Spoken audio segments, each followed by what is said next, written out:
فرزند زہرا یہ حالات برے ہیں۔ کاشانہ بصیرت ایک ایسا مکمل یوٹیوب چینل جس پر محروم بصارت کے لیے بالخصوص اور تمام افراد کے لیے بالعموم سینکڑوں کی تعداد میں اسلامی کتب دستیاب ہیں۔ لہذا گزارش ہے کہ آپ اپنی ذمہ داری نبھاتے ہوئے کاشانہ بصیرت کو سبسکرائب کرنے کے ساتھ ساتھ بیل آئیکن کو پریس کیجیے تاکہ آپ علم کے حصول کے ساتھ ساتھ مذہب اہل بیت کی اشاعت میں بھی اہم کردار ادا کرتے رہیں۔ کاشانہ بصیرت۔ فرزند زہرا یہ حالات برے ہیں۔ بسم اللہ الرحمن الرحیم۔ السلام علیکم۔ یہ کتاب آپ کے لیے کاشانہ بصیرت کی یوٹیوب چینل کی جانب سے ریکارڈ کی جا رہی ہے۔ نام کتاب اسلامی عرفان، مصنف آیت اللہ محمد تقی مصباح یزدی۔ اب ہم کتاب کا پارٹ نمبر 23 پڑھیں گے۔ 5واں باب، چند عرفانی مسائل کا تحقیقی جائزہ، صفحہ نمبر 317۔ ظاہر باطن کا گواہ۔ بہرحال یہ بات ایک مرتبہ پھر دہرائی جاتی کہ خدائی کشف و کرامت کو باطل امور سے تشخیص دینے کے حوالے سے انسان کو بہت سی بڑی غلطی پیش آ سکتی ہے۔ جیسا کہ بیان کیا گیا کہ غیر متعارف علوم کا جاننا، معلومات رکھنا، غیبی خبریں دینا، اسی طرح غیر معمولی کام انجام دینا، یہ ساری چیزیں حق اور باطل کے درمیان مشترک ہیں۔ بہت سارے مافوق الفطرت کام ایسے بھی ہیں جنہیں اہل باطل بھی انجام دے سکتے ہیں، جیسا کہ بیان کیا گیا۔ بہت سارے مرتاز ایسے بھی موجود ہیں جو نہ تو خدا کو مانتے ہیں اور نہ ہی صحیح دین و مذہب کو، پھر بھی وہ مافوق الفطرت کام انجام دیتے ہیں۔ اس قسم کے کاموں کے بہت سارے موارد پائے جاتے ہیں جو جنات کے ذریعے انجام پاتے ہیں، اور ان میں سے بعض صورتوں میں خود مطلقہ شخص بھی اس بات کی طرف متوجہ نہیں ہوتا کہ حقیقت میں یہ جن تھا جس نے مافوق الفطرت کام کو کرنے میں اس کی مدد کی ہے۔ بہت ساری توانائیوں کا حصول اور مافوق الفطرت امور کی انجام دہی ان ریاضتوں کا نتیجہ ہے جن کے ذریعے آدمی اپنی روح کو قوی کرتا ہے۔ یہ بھی علت و معلول کے روابط اور اس کائنات میں اللہ تعالیٰ کے قوانین میں سے ایک ہے۔ جس طرح ورزش سے انسان کا جسم مضبوط ہوتا ہے اور وہ ایسے کام انجام دیتا ہے جنہیں دوسرے لوگ انجام نہیں دے سکتے۔ جو لوگ ریاضتیں کرتے ہیں حقیقت میں وہ بھی روحانی ورزشی کرتے ہیں، اور ان کی روح اتنی مضبوط ہوتی ہے کہ وہ مافوق الفطرت کاموں کو انجام دیتی ہے۔ یہ چیز قرب الہی کی دلیل نہیں بلکہ یہ ایک طرح ان کی محنت ہے جس کا صلہ اللہ تعالیٰ اسی دنیا میں دیتا ہے۔ اب تک کے مباحث سے یہ بات اچھی طرح واضح ہو گئی کہ عرفان اور سیر اللہ میں بنیادی اور اہم چیز وہ درجہ ہے جسے انسان معرفت خدا کی وجہ سے حاصل کر لیتا ہے۔ اس معرفت سے مراد جیسا کہ بیان کیا گیا حضوری اور شہودی معرفت ہے، اور یہ ایک ایسی چیز ہے کہ خود اس شخص کے علاوہ دوسروں تک اس کی رسائی نہیں ہو سکتی۔ ایسی معرفت اس شخص میں موجود ہے یا نہیں، اور اگر ہے تو وہ کس درجے پر ہے، یہ ایک ایسی بات ہے جو ہماری علمی وسعتوں سے ماورا ہے۔ اس حوالے سے کوئی آدمی اگر کچھ کہتا ہے تو وہ بھی اندازہ گیری سے زیادہ کچھ نہیں۔ البتہ توجہ رہے کہ اس حالت میں بھی بعض عرفانی باتیں کرنا ان دو قسم کے لوگوں کے درمیان ایک مشترک چیز ہے۔ جس نے واقعاً عرفان کی حقیقت سے آگاہی حاصل کی ہے، یا یہ دوسروں سے کچھ الفاظ سیکھا ہے اور انہیں دہراتا رہتا ہے۔ اس لیے اگر کوئی شخص روب و داب کے ساتھ عرفانی اصطلاحات اور موضوعات کو بیان کرے تو یہ ہرگز اس بات کی دلیل نہیں اس نے ان کے معنی کو بھی درک کر لیا ہے، بلکہ کبھی تو ان اصطلاحات کو اس نے کتابوں میں پڑھا ہوتا ہے یا علم عرفان کے استاد سے سیکھا ہوتا ہے۔ عرفان کی حقیقت اللہ تعالیٰ کی شہودی معرفت سے عبارت ہے۔ اس میں اور عرفانی اصطلاحات کے بیان اور مافوق الفطرت کاموں کی انجام دہی میں کوئی تعلق نہیں ہے۔ نہ تو کسی شخص کا عرفانی اصطلاحات اور مفاہیم کا جاننا اور مافوق الفطرت کاموں کو انجام دینا اس کے پاس عرفان ہونے کی دلیل ہے، اور نہ کسی شخص کا عرفانی اصطلاحات اور مفاہیم کا نہ جاننا یا اس سے مافوق الفطرت کاموں کا سرزد نہ ہونا اس بات کی دلیل ہے کہ وہ اللہ تعالیٰ کی شہودی اور حضوری معرفت سے بے بہرہ ہے۔ حقیقت میں اس مسئلے کی 4 حالتیں تصور کی جا سکتی ہیں۔ نمبر 1، ممکن ہے کہ کوئی شخص عرفانی اصطلاحات اور مفاہیم جانتا ہو اور وہ مافوق الفطرت کام بھی کر سکتا ہو، لیکن وہ عرفان کی حقیقت سے مکمل بے بہرہ ہو۔ نمبر 2، ممکن ہے کہ کوئی شخص عرفان کے مروجہ اصطلاحات اور مفاہیم کو نہ جانتا ہو اور اسی طرح اس سے کہ کوئی مافوق الفطرت کام بھی سرزد نہ ہوتا ہو، لیکن وہ عرفان کی حقیقت تک پہنچا ہوا ہو اور اللہ تعالیٰ کی حضوری معرفت اس کے رگ و پے میں سمائی ہوئی ہو۔ نمبر 3، ممکن ہے کہ کوئی شخص نہ تو عرفانی اصطلاحات اور مفاہیم کو جانتا ہو اور نہ ہی کوئی غیر معمولی کام انجام دیتا ہو، اسی طرح عرفان کی روح اور حقیقت کے بارے میں کچھ بھی نہ جانتا ہو۔ نمبر 4، ممکن ہے کہ کوئی شخص عرفان کی اصطلاحات اور مفاہیم کو بھی جانتا ہو اور اس سے کشف و کرامت بھی سرزد ہوتے ہوں اور واقعاً اس نے عرفانی مطالب کی حقیقت اور روح کو درک کر لیا ہو۔ جب کبھی دو امور کے درمیان اس طرح کا رابطہ موجود ہو تو علم منطق کی اصطلاح میں کہا جاتا ہے کہ ان کے درمیان عموم و خصوص من وجہ کی نسبت ہے۔ بہرحال صرف اس بنیاد پر کہ کوئی شخص عرفان کے پیچیدہ اور روب و داب سے بھرپور اصطلاحات استعمال کرتا ہے، عرفانی اصطلاحات اور مطالب کا تجزیہ کرتا ہے، تو یہ اس بات کی کوئی دلیل نہیں کہ اس نے اللہ تعالیٰ کی قلبی اور شہودی معرفت بھی حاصل کر لی ہے۔ جس طرح عرفانی اصطلاحات اور مفاہیم سے ناآشنائی یا انہیں بیان نہ کرنا اس بات کی دلیل نہیں کہ وہ شخص عرفان کی حقیقت اور اس کے اعلیٰ مقامات تک نہ پہنچا ہو، اسی طرح نہ تو کسی شخص سے کشف و کرامات کا ظاہر ہونا یا مافوق الفطرت کاموں کا انجام دینا اس شخص کے اعلیٰ عرفانی اور معنوی مقامات تک پہنچنے کی دلیل ہے، اور نہ ہی ان چیزوں کا ظہور نہ ہونا اس بات کی دلیل ہے کہ وہ شخص بارگاہ الہی اور عرفان کے اعلیٰ مقامات تک رسائی نہیں رکھتا۔ بنیادی طور پر عرفان کے باب میں جن نکات پر توجہ دینے کی ضرورت ہے ان میں سے ایک یہ ہے کہ لوگوں کی ظاہری حالت کی بنیاد پر ان کی عرفانی اور معنوی شخصیت کے بارے میں آسانی سے کوئی رائے نہیں دی جا سکتی۔ ہم جس بات کی بنیاد پر رائے دے سکتے ہیں وہ یہ ہے کہ دیکھا جائے کہ کون اپنی زندگی شرعی اصولوں کے مطابق گزارتا ہے اور اپنے اعمال کا گہری نظر سے جائزہ لیتا ہے اور اس کے افعال سے اخلاص کا پتہ چلتا ہے۔ اس کے ساتھ وہ اللہ تعالیٰ کی گہری معرفت رکھتا ہے، اللہ کی ذات پر توکل کرتا ہے۔ یہ وہ باتیں جو ایک حد تک کسی شخص کے عرفان اور معرفت کے مقام کی نشاندہی کر سکتی ہیں۔ بہرحال آدمی کے لیے اللہ تعالیٰ کے بارے میں لوگوں کے قلبی معرفت اور شہود کے مراتب کی حقیقت درک کرنا ممکن ہے، اور وہ انہیں تشخیص دے سکتا ہے کہ اس آدمی نے بہت سے درجات طے کر کے اپنی روح میں بہت اعلیٰ انسانی کمالات پیدا کی ہیں، وہ بھی حقیقت پر مبنی ہیں نہ کہ خیالی اور تصوراتی۔ کشف و کرامت کا بندہ۔ عرفان اور خارق العادہ کاموں کی انجام دہی کے باب میں ایک انتہائی اہم نقطہ یہ ہے کہ بنیادی طور پر عرفان اور سیر و سلوک کی راہ میں کسی کا غیر متعارف علوم کا جاننا، کسی کے ضمیر اور دلی کیفیت کو جان لینا، کرامات کا ظاہر ہونا یا کسی خارق العادہ کام کو انجام دینا ایسی باتیں نہیں جن پر انسان اترانے لگے، اور نہ ہی ان چیزوں کو اتنی اہمیت دینی چاہیے۔ یہ عرفان اور اللہ تعالیٰ کی شہودی معرفت کا بالکل ابتدائی مرحلہ ہے، لہٰذا حقیقی عرفا ایسے امور کو کوئی اہمیت نہیں دیتے۔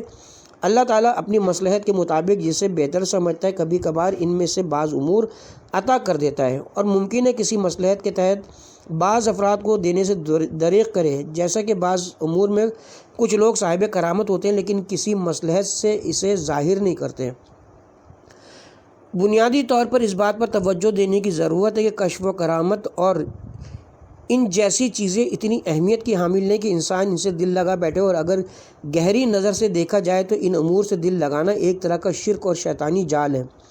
اگر کوئی سیر و سلوک کی راہ پر چلتا ہے اور اس راستے میں زحمتیں اٹھاتا ہے، شرعی احکام و قوانین کی پابندی کرتا ہے، مگر اپنے دل سے یہ چاہتا ہے کہ کشف و شہود تک پہنچے اور کرامات حاصل کرے، تو اسے یہ جان لینا چاہیے کہ وہ مکمل غلطی پر ہے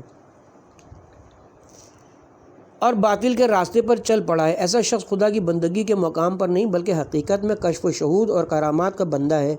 یہی سیر و سلوک ہی اس کے دل کا قبلہ اور بنیادی مقصد ہے، خدا نہیں۔ اس لیے جب کوئی ایسا سالک کشف و شہود کی منزل پر پہنچتا ہے تو پھر وہ خدا سے اپنا رابطہ توڑ دیتا ہے۔ ایسے شخص کی مثال اس مرتاز کسی ہے جو اپنی روح کو تقویت پہنچانے کے لیے بہت زحمتیں اٹھاتا ہے اور اس کا صلہ بھی وصول کرتا ہے۔ خدا کی حقیقی بندگی یہ ہے کہ انسان خدا ہونے کے ناطے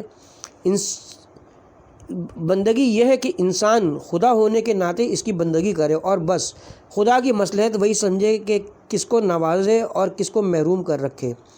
یہ اس کے اختیار میں، ہمیں خدا کے اس لالچ کے ساتھ بندگی نہیں کرنی چاہیے کہ کشف و شہود تک پہنچ سکے۔ اگر خدا کی بندگی اور اس کی اطاعت کا محرک کشف و شہود تک پہنچنا ہو تو پھر درج ذیل آیت کی مصداق قرار پائیں گے۔ کیا آپ نے ایک شخص کو دیکھا ہے جس نے اپنی خواہشی کو اپنا معبود بنا لیا ہے؟ سورہ بقرہ آیت نمبر 102۔ انسان کی ہوا و ہوس کبھی مقام و منصب ہوتی ہے اور کبھی دولت، کبھی شہوت اور جنسی خواہشات اور کبھی کشف و شہود و کرامات کی خواہش۔ ان تمام چیزوں میں کوئی فرق نہیں ہے۔ غیر اللہ جو بھی ہو وہ من اتخذ اللہ ہوا کا مصداق ہے۔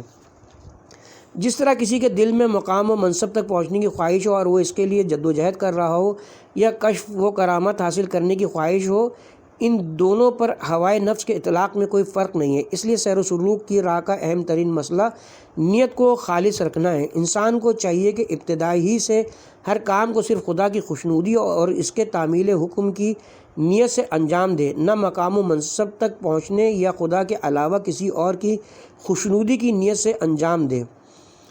حضرت آیت اللہ شیخ محمد جواد انصاری ہمدانی کے فرزند اپنے والد بزرگوار کے حوالے سے کہتے ہیں کہ میرے والد محترم کرامت اور اس قسم کے مسائل کو کوئی اہمیت نہیں دیتے تھے، اور اپنے شاگردوں کو بھی یہ نصیحت کرتے تھے کہ اگر انسان ان چیزوں سے دل لگائے تو پھر وہ قرب الہی تک نہیں پہنچ سکتا بلکہ راستے ہی میں رہ جاتا ہے۔ آپ کہتے تھے انسان شرعی امور کی انجام دہی کے ذریعے اس مقام تک پہنچتا ہے جہاں وہ صفات الہی کا آئینہ دار ہو جاتا ہے، اور یہ لذت نہ تو چکھی جا سکتی ہے اور نہ ہی قابل بیان ہے۔ حقیقی عرفہ۔ بہرحال اس بات پر توجہ رہے کہ بہت سے ایسے لوگ بھی موجود ہوتے ہیں جو معرفت الہی کے بلند ترین مقامات کا دعویٰ کرتے ہیں، لیکن انہوں نے معرفت الہی کی بو بھی نہیں سونگھی ہے۔ ان کے دل معرفت الہی سے بالکل خالی ہیں اور صرف دعویٰ اور الفاظ کا ہیر پھیر کرتے ہیں۔ لہٰذا ایسے لوگوں سے ہوشیار رہنا چاہیے کہ کہیں ہم ان کے دھوکے میں نہ آ جائیں۔ گفتار معیار نہیں بلکہ ہمیں لوگوں کے کردار، رفتار اور اعتقاد پر نظر رکھنی چاہیے کہ کیا یہ چیزیں شریعت کی تعلیمات کے مطابق ہیں یا نہیں، اور یہ بھی دیکھنا چاہیے کہ قول و فعل میں یکسانیت ہے یا ان میں تضاد ہے۔ حقیقی عارف کو اس بات کا ڈھنڈورا پیٹنے کی ضرورت نہیں ہوتی ہے، اور وہ نہ دکھاوے کے لیے کوئی کام کرتا ہے۔ وہ کبھی یہ کوشش نہیں کرتا کہ کسی بہانے دنیا کو یہ سمجھا سکے کہ میں نے خدا کو پہچانا ہے اور میں عرفان کے مقام پر فائز ہوں۔ عارف بننے کے لیے کسی مخصوص لباس اور تراش خراش کی ضرورت نہیں ہوتی، بلکہ وہ کسی بھی لباس میں ملبوس ہو سکتا ہے۔ ممکن ہے کہ کوئی موچی جو آپ کے شہر اور محلے کے کسی چوراہے پر بیٹھا ہوا ہو، جس نے کسی قسم کا کوئی دعویٰ بھی نہیں کیا ہو اور آپ بھی اسے نہیں جانتے، مگر وہ اولیاء الہی اور خدا کے مقرب ترین بندوں میں سے ہو۔ دفاع مقدس کے دوران جنگی محاذوں پر ایسے عرفہ دیکھے گئے کہ 60 سال ریاضتیں کرنے اور عبادتیں کرنے کے باوجود بہت سے لوگ اس مقام تک نہیں پہنچ سکے۔ انہوں نے 100 سال کے راستے کو ایک ہی رات میں طے کیا۔ اللہ ان کی عاقبت بخیر کرے۔ میں اس عمر میں اپنی اس سفید داڑھی کے ساتھ ایسے لوگوں کے پاؤں کی خاک ہونے پر فخر کرتا ہوں۔ یاد رکھیے کہ عارف بننا کسی گروہ کے ساتھ مخصوص نہیں، بلکہ کوئی بھی شخص چاہے اس کا تعلق جس کسی بھی شعبے سے ہو، ڈاکٹر یا انجینئر، پڑھا لکھا ہو یا ان پڑھ، تاجر ہو یا زمیندار، ہر کوئی عارف بن سکتا ہے۔ عارف بننے کے لیے کبھی نام کی ضرورت نہیں ہوتی، اور نہ یہ ضروری ہے کہ کوئی عارف کے نام سے معروف ہو تاکہ کہا جا سکے کہ وہ عرفان کی حقیقت تک پہنچا ہوا ہے۔ ہمارے بہت سارے علماء جنہیں ہم فقاہت اور حلال و حرام کے مسائل میں مہارت کے حوالے سے جانتے ہیں، جبکہ وہ عرفان کے بلند ترین چوٹیوں پر فائز تھے۔ عرفان کو لوگوں کے کردار و گفتار اور ان کے اعمال میں تلاش کرنا چاہیے، نہ کہ ان کی میٹھی میٹھی باتوں اور بلند و بانگ دعووں میں۔ ائمہ معصومین علیہ السلام جو عرفان کے بلند ترین مقامات پر فائز تھے، جنہوں نے اپنے کردار اور گفتار کے ذریعے ہمیں حقیقی عرفان سکھایا ہے، وہ اپنی بہت ساری دعاؤں میں عرفان اور حقیقی عرفہ کے بہت سارے اوصاف بیان فرماتے ہیں۔ بطور مثال مناجات شعبانیہ پیش کی جا سکتی ہے، جس کے مضامین بہت بلند اور معنویت سے بھرپور ہیں۔ امیر المومنین امام علی علیہ السلام اسے باقاعدگی سے تلاوت کیا کرتے تھے۔ اس مناجات میں ہم پڑھتے ہیں: اے میرے اللہ، مجھے اپنی عزت کے نور سے ملحق کر دے کہ جو تیری ہر لذت سے زیادہ لذت بخش ہے، تاکہ میں تیرا عارف بن سکوں اور تیرے غیر سے دور ہو جاؤں اور تجھ سے خائف رہوں اور اپنے نفس پر نگراں رہوں۔ معنویت سے بھرپور ان مناجات میں اللہ تعالیٰ سے جو دعا مانگی گئی ہے وہ یہ ہے: خدا ہمیں عرفان کے مقام تک پہنچا دے۔ عارف بننے کی علامت کیا ہے؟ اس کی سب سے پہلی اور اہم ترین علامت یہ ہے کہ اگر کوئی حقیقی معنوں میں خدا کا عارف ہے تو وہ اپنا دل خدا کے علاوہ کسی کے حوالے نہیں کرتا، بلکہ اپنے دل کو غیر خدا سے موڑ دیتا ہے۔ وہ پیری مریدی کے چکروں میں نہیں پڑتا، اس کا کوئی مرید ہے یا نہیں اس کو کوئی فرق نہیں پڑتا۔ حقیقی عارف وہ ہے جس کی نظر میں خدا کے علاوہ کوئی چیز اہم نہیں ہے، لہٰذا اس کی نظر میں مٹی کے ٹیلے اور جواہرات کے ڈھیر میں کوئی فرق نہیں ہوتا۔ حقیقی عرفا کی ایک علامت یہ بھی ہے کہ وہ صرف اور صرف خدا کی ذات سے خوفزدہ رہتا ہے، اور اس کی توجہ مسلسل صرف خدا کی ذات پر ہوتی ہے، اور ہمیشہ اس کی یہ کوشش ہوتی ہے کہ خدا کی مرضی کے خلاف کوئی قدم نہ اٹھائے۔ عرفان کی حقیقت اور حقیقی عرفا کی نشانیاں یہی ہیں۔ عرفان اور قرب الہی کے لیے کسی نام و نمود کی ضرورت نہیں ہوتی۔ ایسا نہیں کہ کس کا نام عارف نہ ہو اور لوگ اسے عارف، صوفی یا اس قسم کے اور نام سے پہچانتے ہوں، وہ عرفان کی حقیقت سے ناآشنا ہو، ایسا نہیں ہے۔ ہمارے بہت سارے علماء جو عارف نہیں کہلاتے تھے، لیکن اگر کوئی عرفان کی حقیقت کو سمجھنا چاہتا ہے تو اسے انہی کے ہاں تلاش کرنی چاہیے۔ بہت سے لوگ جنہیں ہم فقیہ، فلسفی اور محدث کے نام سے جانتے ہیں، وہ عرفان کے بلند مقامات اور خدا کی شہودی معرفت کی بلندیوں پر فائز تھے، لیکن چونکہ وہ دکھاوے کے قائل نہیں تھے اور نہ اس بات کا ڈھنڈورا پیٹتے تھے، اس وجہ سے لوگوں کے درمیان عارف کے نام سے مشہور نہیں ہوئے، جبکہ حقیقت میں عرفان کی بلندیوں پر فائز تھے۔ اتفاق کی بات یہ ہے کہ عرفان کا لاگ الاپتے ہوئے گلی گلی ڈھنڈورا پیٹنے والوں کے مقابلے ایسے لوگوں پر عوام کا اعتماد اور اطمینان بھی زیادہ پایا جاتا ہے۔ اگرچہ بعض اہل قلم نے ان سے بعض بزرگوں کو ان کی کرامات کی وجہ سے عرفا کی صف میں شامل کر کے ان کا تذکرہ کیا ہے، لیکن یہ بزرگان اپنے دور میں کسی ایسے نام سے نہیں پہچانے جاتے تھے۔ ممکن ہے کہ بعض لوگ جیسے مقدس اردبیلی اور شیخ مرتضیٰ انصاری کا عرفانی مقام و مرتبہ اور قرب الہی ان لوگوں سے کہیں زیادہ ہو جو عرفان و تصوف اور کشف و کرامت کے حوالے سے مشہور تھے۔ ممکن ہے عام معیارات کی بنیاد پر بعض لوگوں کو عرفان کے بلند مقامات پر سمجھ کر انہیں پہنچے ہوئے عرفا میں سے قرار دیا جائے، جبکہ حقیقت میں وہ اللہ تعالیٰ کے ہاں کسی ایسے مقام پر فائز نہ ہو، بلکہ اس طرح جیسے کبھی کچھ لوگ اللہ تعالیٰ کے ہاں بلند مقام رکھتے ہیں، جبکہ ہم بظاہر ان سے کسی قسم کے کشف و کرامات یا اس قسم کی کسی چیز کو نہیں دیکھتے۔ اس اعتبار سے کسی شخص سے کشف و کرامات کا ظاہر ہونا اس کی کسی ایسے شخص پر کسی قسم کی برتری کی دلیل نہیں جس سے ایسا کوئی کام صادر نہ ہوتا ہو۔ ممکن ہے کوئی شخص خارق العادہ کاموں کو انجام دینے کی صلاحیت رکھتا ہو مگر انجام نہیں دیتا ہو۔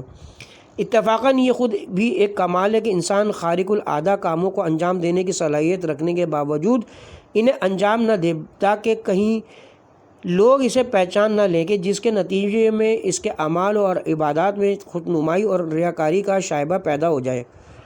اس بنیاد پر جس شخص سے کرامات ظاہر نہ ہوتے ہوں اسے دوسروں سے کمتر نہیں سمجھنا چاہیے، کیونکہ ممکن ہے اس کے اندر بھی وہ صلاحیتیں پائی جاتی ہوں مگر وہ کسی مصلحت کی وجہ سے اظہار نہ کر رہا ہو۔ شیخ انصاری کی دو حکایتیں۔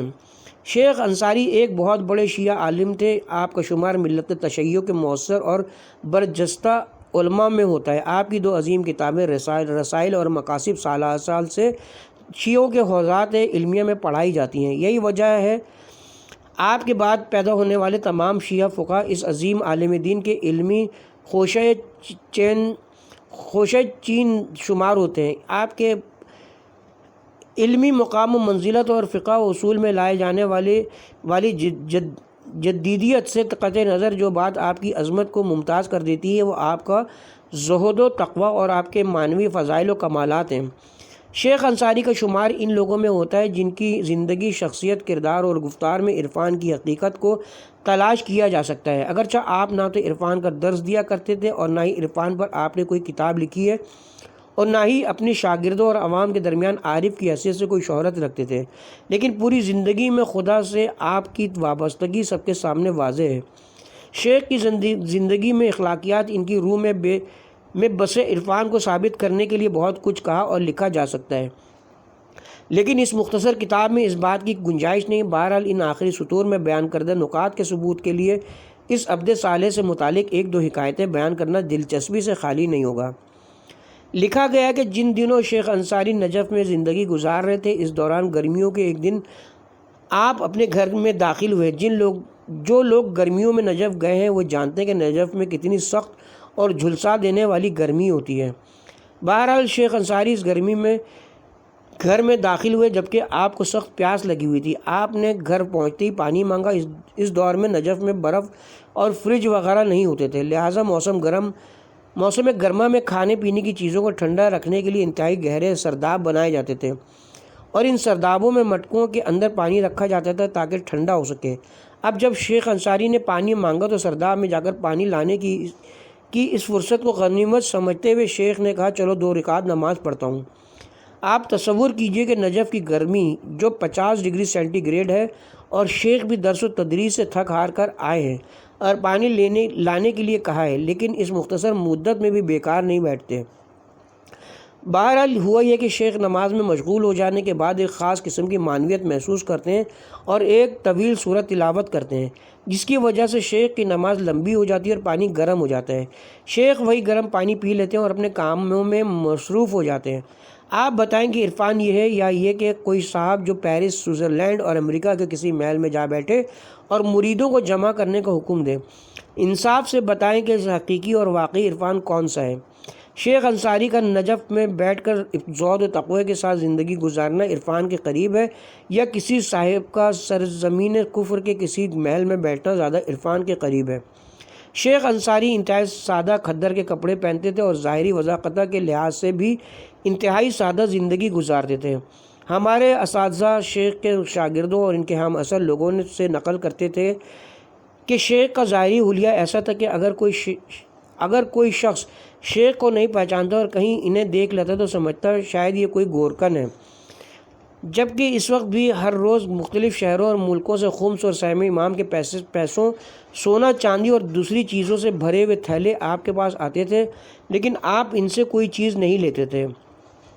جی ہاں، حقیقی عرفا تو شیخ انصاری جیسے لوگ ہوتے ہیں جو موقع ملتے ہی اپنے محبوب کی خلوت میں جانے کو غنیمت سمجھتے ہیں اور فوراً نماز کے لیے کھڑے ہو جاتے ہیں اور عبادت سے یوں لذت حاصل کرتے ہیں کہ اپنی پیاس بھی بھول جاتے ہیں۔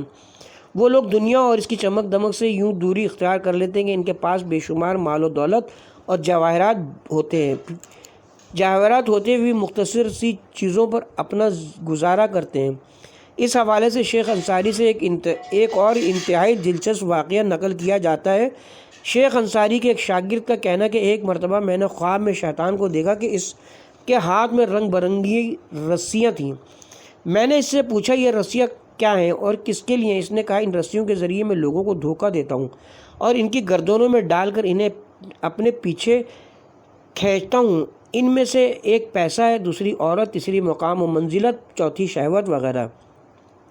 ان میں ایک موٹی رسی بھی تھی جو ٹوٹی ہوئی تھی۔ میں نے شیطان سے پوچھا یہ کیا ہے اور کیوں ٹوٹی ہوئی ہے؟ اس نے کہا میں کئی سالوں سے شیخ انصاری کو شکار کرنے کی کوششوں میں تھا، یہاں تک کہ آخرکار کل رات میں اپنی کوششوں میں کامیاب ہوا اور اس رسی کو ان کی گردن میں ڈالنے میں کامیاب ہوا، لیکن آخرکار وہ رسی توڑ کر میری چنگل سے نکل گئے۔ شیخ انصاری کا وہ شاگرد کہتا ہے کہ جب میں نیند سے جاگا تو اپنے اس خواب کے متعلق پریشان ہوا اور صبح ہوتے ہی شیخ انصاری کی خدمت میں حاضر ہوا اور عرض کیا کہ رات میں نے ایک ایسا خواب دیکھا ہے۔ مرحوم شیخ نے روتے ہوئے فرمایا اس ملعون نے صحیح کہا ہے، کل رات وہ اپنی زبان کی مٹھاس سے مجھے دھوکہ دینے ہی والا تھا، یہاں تک کہ کھائی کی کنارے تک مجھے ساتھ لے کر بھی گیا تھا، لیکن آخر میں وہ کامیاب نہ ہو سکا۔ میں نے عرض کیا ہوا کیا تھا؟ فرمایا کل رات میری بیوی کے ہاں بچے کی ولادت ہونے والی تھی۔ عورتوں نے کہا کہ میں اپنی بیوی کے لیے تھوڑے دیسی گھی کا بندوبست کروں۔ بعض علاقوں میں یہ رسم ہے کہ جب کوئی عورت بچہ جنم دیتی ہے تو اسے دیسی گھی سے ایک مخصوص قسم کا کھانا تیار کیا جاتا ہے کہ یہ کھانا اس کی صحت کے لیے بہت مفید ہوتا ہے، لیکن گھی خریدنے کے لیے میرے پاس پیسے نہیں تھے۔ میں نے اپنے آپ سے کہا چلو ایک قرآن جو سہم امام کا میرے پاس ہے اسے بطور قرض حسنہ فروخت کرتا ہوں اور بعد میں جب کچھ پیسے میرے ہاتھ میں آ جائیں گے تو اسے واپس کر دوں گا۔ اس نیت سے میں نے سہم امام کے اس ایک قرآن کو جیب میں ڈالا اور گھی خریدنے کے لیے گھر سے نکلا۔ جاتے ہوئے راستے میں سوچا کہ مجھے ایسا نہیں کرنا چاہیے، اگر آج ہی کی رات کسی طالب علم کے ساتھ بھی ایسی صورتحال پیش آئے تو وہ قرض لینے کے لیے کہاں جائے گا؟ یہ سوچ کر میں واپس گھر لوٹ آیا اور اس کو اپنی جگہ رکھ دیا۔ حقیقت میں اگر عرفان سے مراد ہے تو یہ خوف خدا کا پہلو شیخ انصاری اور ان جیسے لوگوں میں دیکھا جا سکتا ہے، یا ایسے لوگوں کی زندگی میں جو عرفان کا محض دعویٰ کرتے ہیں۔ کیا شیخ انصاری جو عارف کے نام سے نہیں پہچانے جاتے ہیں وہ عرفان کی حقیقت اور اس کی روح کے زیادہ قریب ہیں، یا وہ لوگ جو ایک طرف عرفان کا ڈھنڈورا پیٹتے ہیں تو دوسری طرف دنیا سے چپکے ہوئے ہیں، جن کا کردار بتاتا ہے کہ ان کا پورا وجود دنیا کی محبت سے بھرا ہوا ہے، کتب سے شریعت اور طریقت تک۔ ایک اور چیز جس سے متعلق کہا جا سکتا ہے کہ تصوف سے وابستہ اکثر لوگ اس کا عقیدہ رکھتے ہیں وہ کتب ہے۔ متصوفہ کا یہ عقیدہ ہے کہ ہر زمانے میں ایک کتب پایا جاتا ہے جسے پہچاننا اور اس کے سامنے سر تسلیم خم کرنا چاہیے۔ ان کا یہ بھی دعویٰ ہے کہ کتب وہی انسان کامل ہے جس کے سامنے سر تسلیم خم کیا جانا چاہیے۔ در حقیقت متصوفہ کے ہاں کتب کو وہ مقام حاصل ہے جس کا ہم شیعہ ائمہ معصومین علیہ السلام کے لیے قائل ہیں۔ کتب پر اعتقاد کی جڑیں در حقیقت کسی اور عقیدے سے جا ملتی ہیں جو متصوفہ اور کبھی کبھار بعض مستشرین کے ہاں بھی دیکھا جا سکتا ہے۔ اس عقیدے کے مطابق معنوی چیزیں اور سیر اللہ سے متعلق مسائل خفیہ طور پر کچھ مخصوص لوگوں کے حوالے سے کیے گئے ہیں اور کھلے عام بیان نہیں ہوئے ہیں۔ متصوفہ کا یہ عقیدہ ہے کہ پیغمبر اکرم اور بعض دوسرے ائمہ جیسے امیر المومنین امام علی یا امام علی رضا علیہ السلام نے سیر و سلوک کے اسرار صرف ان مخصوص لوگوں کے سامنے بیان کیا ہے جو انہیں سمجھنے اور ان کی حفاظت کی صلاحیت رکھتے تھے، اور اس کے بعد یہی اسرار اور رموز طول تاریخ میں سینہ بہ سینہ منتقل ہوتے ہوئے ہم تک پہنچے۔ جو لوگ ہر زمانے میں ان اسرار کو دوسروں کے سامنے بیان کرتے ہوئے ان کی رہنمائی کرتے ہیں یہی کتب کہلاتے ہیں۔ اس تصور کی بنیاد پر سیر و سلوک اور سیر اللہ کی کیفیت سے متعلق مسائل کا شمار ایسے اسرار میں ہوتا ہے جو قرآن و سنت میں بیان نہیں ہوئے، بلکہ یہ اسرار بعض مخصوص اللہ والوں کے سینوں میں ذخیرہ ہوئے ہیں، اور وہ اللہ والے وہی اقطاب ہیں جو ہر زمانے میں موجود ہوتے ہیں جو انہیں اپنے بعد اقطاب کو منتقل کرتے جاتے ہیں۔ اگر کوئی شخص معنویت، عرفان، سیر و سلوک اور معرفت الہی کے اعتبار سے کسی مقام تک پہنچنا چاہتا ہے تو اس کے لیے کتب کی طرف رجوع کرنے کے علاوہ کوئی راستہ نہیں ہے۔ اگر کسی دوسرے راستے سے چلے تو اسے سوائے گمراہی اور ہلاکت کے کچھ نہیں ملے گا۔ یہ عقیدہ کہ سیر و سلوک اور معنوی مقامات کے مسائل کتاب و سنت میں نہیں پائے جاتے، در حقیقت شریعت اور طریقت کے درمیان جدائی کے حوالے سے متصوفہ کا مشہور نظریہ ہے۔ متصوفہ کا یہ عقیدہ کہ اسلام میں ایک شریعت ہے اور ایک طریقت۔ شریعت سے مراد یہی حلال و حرام، واجب و مستحب، پاکیزگی اور نجاست وغیرہ جیسے مسائل ہیں جو سب کی پہنچ میں ہیں، جن کی تفصیل عام طور پر توضیح المسائل جیسی کتابوں میں بیان ہوتی ہے۔ اہل تصوف کے مطابق شریعت دین کا ظاہر ہے، لیکن دین کا باطن اور مغز طریقت ہے جو اسرار الہی میں سے جسے گنے چنے رازدار لوگ ہی جانتے ہیں، اس تک ہر کسی کی رسائی نہیں ہے۔ شریعت اور طریقت یا دوسرے الفاظ میں چھلکا اور مغز کے درمیان تعلق کے حوالے سے متصوفہ کا نظریہ یکساں نہیں ہے۔ ان میں سے بعض کا عقیدہ یہ کہ طریقت شریعت کی فرع ہے۔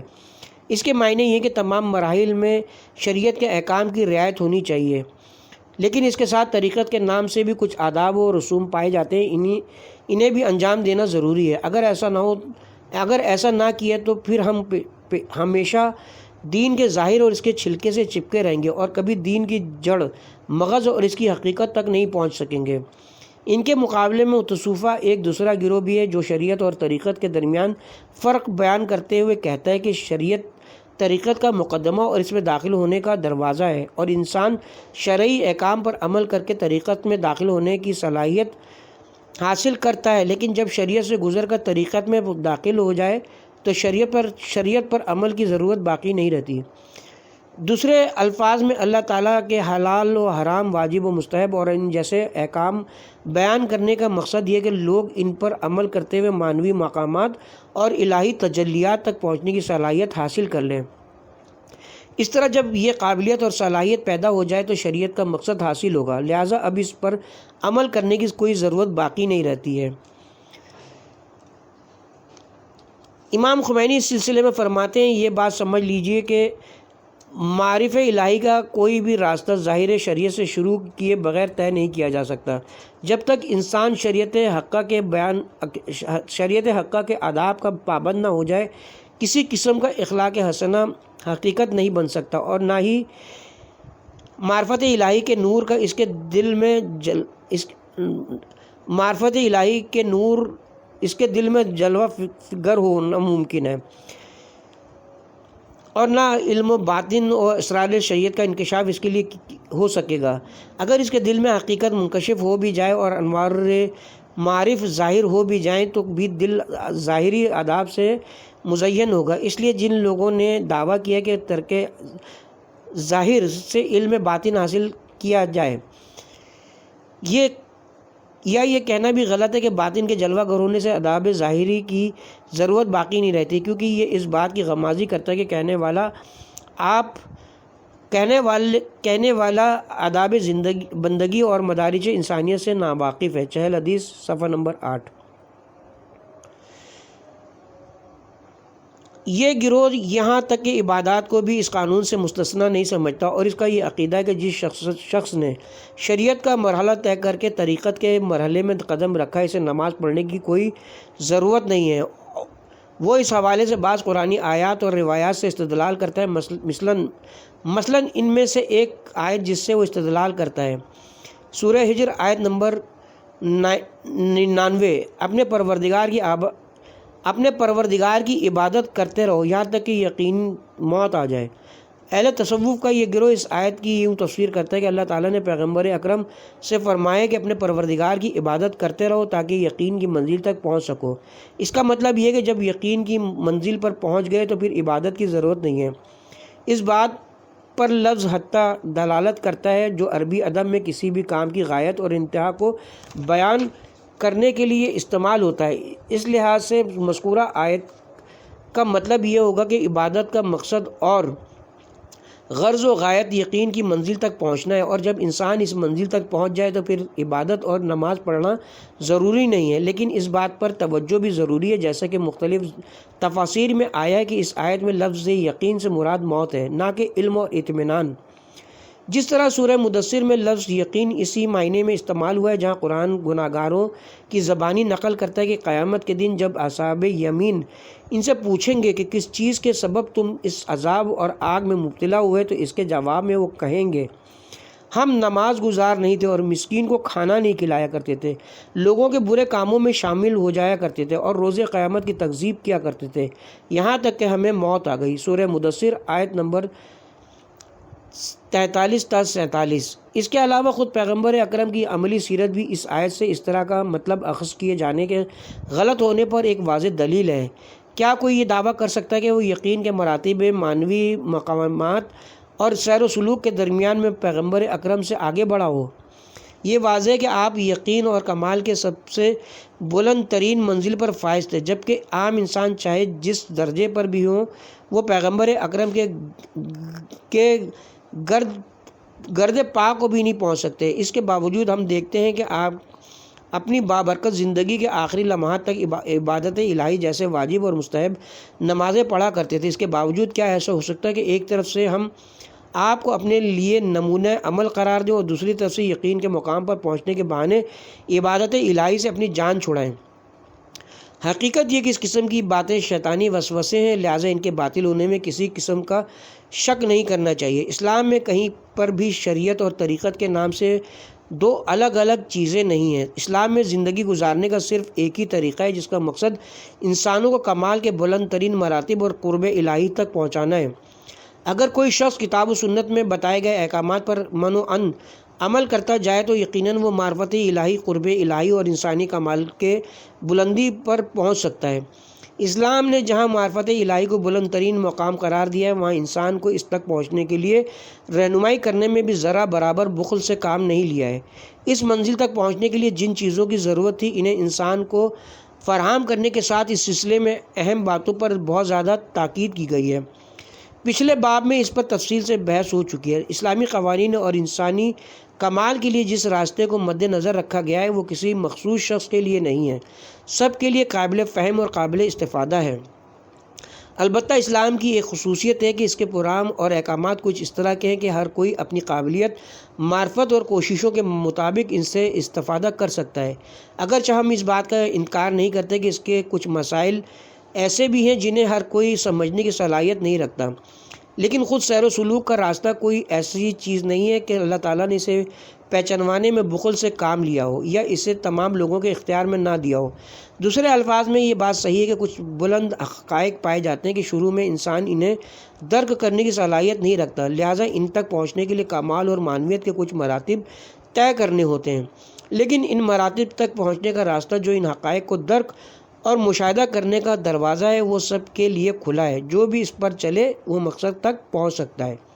لیکن کتب جس کے متعلق متصوفہ کا یہ عقیدہ ہے کہ وہ ہر زمانے میں انسان کامل ہوتا ہے کے بارے میں ہم یہ ضرور کہیں گے کہ یہ عقیدہ ہم شیعوں کے عقیدے کے ساتھ سازگار نہیں۔ البتہ ایک اور لحاظ سے کہا جا سکتا ہے کہ ہر زمانے میں کتب اور انسان کامل موجود ہوتا ہے، لیکن وہ کتب اور انسان کامل امام معصوم کے علاوہ کوئی نہیں ہو سکتا۔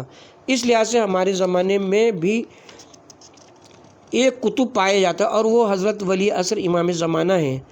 مذہب تشیع کی تعلیمات اور عقائد اس بات کو قبول کرنے کے لیے ہرگز تیار نہیں کہ ہر زمانے میں امام معصوم کے علاوہ بھی کوئی انسان کامل پایا جاتا ہے جو امام کی طرح مطلق معصوم اور ہر عیب و نقص سے پاک ہو، اور وہ امام معصوم کی طرح اس کے سامنے سر تسلیم خم ہونا چاہیے اور امام معصوم کی طرح اس کے سامنے سر تسلیم خم ہونا ضروری ہو۔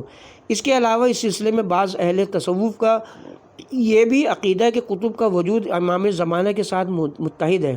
دوسرے الفاظ میں وہ ایک دوسری قسم کے امام زمانہ کے قائل ہیں اور کہتے ہیں کہ امام زمانہ کوئی مخصوص شخصیت نہیں بلکہ امام زمانہ ایک طرح سے ہر دور میں اس دور کے کتب کے جسم میں حلول کرتا ہے۔ مثال کے طور پر فرقہ گناہادی اور شیخیہ کی کتابوں میں کم و بیش ایسی بہت سی باتیں ملتی ہیں جن سے یہ نتیجہ اخذ کیا جا سکتا ہے۔ بہرحال ایسا عقیدہ قطعی اور یقینی طور پر باطل ہے اور شیعہ عقائد میں کبھی بھی ایسی کوئی چیز نہیں دیکھی جا سکتی۔ اگر کتب سے مراد ہر زمانے کا کامل ترین انسان ہے تو امام معصوم عصر حاضر میں حضرت ولی عصر کے علاوہ کوئی نہیں ہو سکتا۔ ہمارا ایسا کوئی عقیدہ نہیں کہ امام معصوم کے علاوہ کتب نام کا کوئی انسان کامل پایا جاتا ہے، کیونکہ اس پر کوئی دلیل نہیں ہے، جبکہ اہل تصوف کے بعض فرقوں کے مطابق ان افراد کا ایک سلسلہ ہے اور موروثی طور پر ان میں سے ایک کے بعد دوسرا قطبیت کے مقام پر فائز ہوتا جاتا ہے۔ شیعہ امامیہ کے یہاں ایسی کوئی چیز بالکل ثابت نہیں ہے اور نہ ہی ایسا کوئی عقیدہ رکھنے کی ضرورت ہے، بلکہ اس کے خلاف بہت ساری دلیلیں موجود ہیں۔ ہمارے عقیدے کے مطابق عصر غیبت میں حضرت امام زمانہ کے علاوہ کوئی بھی شخص عصمت کے مقام پر فائز نہیں ہو سکتا۔ امیر المومنین علیہ السلام نہج البلاغہ میں واضح کرتے ہیں کہ اس امت کے کسی بھی فرد کو اہل بیت سے رسول سے قیاس نہیں کیا جا سکتا۔ نہج البلاغہ خطبہ نمبر 2۔ اور کوئی شخص کتنا بھی کمال تک پہنچے اور کتنا ہی بلند مقام اور مرتبہ پر فائز ہو جائے، وہ امام زمانہ کا مہمان ہی ہو سکتا ہے، اور وہ جو کچھ بھی حاصل کرے وہ امام زمانہ ہی کے فیض سے ہوگا۔ ایک دوست جناب حجۃ الاسلام ڈاکٹر مرتضی آقا طحرانی سے نقل کرتے کہ ایک بزرگ فرماتے کہ میں نے آیت اللہ حسین قلی ہمدانی کو خواب میں دیکھا تو ان سے پوچھا کیا ہمارے استاد آقا قاضی ایک کامل انسان ہے؟ تو انہوں نے فرمایا تم اسے جس طرح کا انسان کامل سمجھتے ہو اتنا نہیں ہے۔ اس خواب کو میں نے خود مرحوم قاضی سے بیان کیا تو انہوں نے ایک مرتبہ کلاس کے دوران میرے اس خواب کو نقل کرتے ہوئے فرمایا کہ میں تو انسان کامل کے جوتے کے تسمے کے برابر بھی نہیں ہوں۔ اللہ اکبر۔ اس لیے ہمارے عقیدے کے مطابق امام معصوم کے علاوہ کوئی شخص ایسا موجود نہیں جس کی معرفت حاصل کرنا اور اس کے سامنے سر تسلیم خم کرنا ضروری ہے۔ اس کے ساتھ ہی اب ہم یہاں پہ اپنے پارٹ نمبر 23 کا اختتام کرتے ہیں۔